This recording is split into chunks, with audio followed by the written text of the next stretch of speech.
uncovering familiar paths. The meaning of go over old ground. Hello, everyone. Welcome back to our channel, where we dive into the fascinating world of English language learning.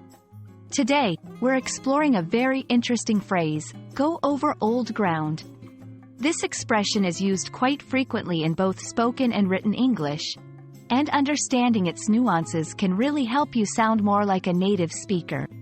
So, let's get started and unravel the layers of this intriguing phrase together. The phrase, go over old ground, refers to the action of discussing, considering, or reviewing something that has already been discussed, considered, or reviewed before. It's like revisiting topics or issues you've already explored in the past.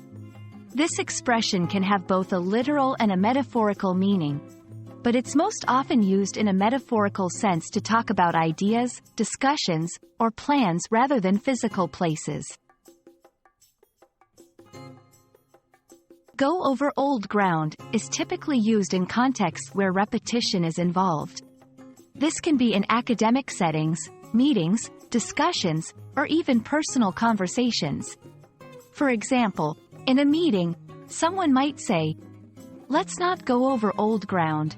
We've already decided on our marketing strategy." During a study session, a student might say, "We're just going over old ground with this topic. Can we move on to something new?" It's important to use this phrase to highlight the redundancy or unnecessary repetition of a topic, especially when there is a desire to progress or focus on new information. To give you a better understanding, let's look at some sentences using go over old ground. I feel like our meetings always go over old ground, and we never make any new progress. The professor asked us not to go over old ground in our essays and to bring fresh insights instead.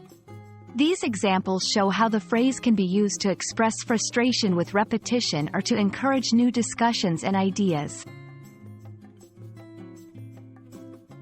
Understanding phrases like go over old ground can significantly enrich your English vocabulary and make your communication more effective.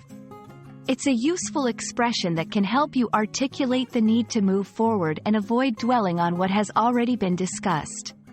We hope this video has shed light on this phrase and that you'll feel more confident using it in your conversations and writing. Thank you for watching, and we look forward to exploring more exciting aspects of the English language with you in our future videos.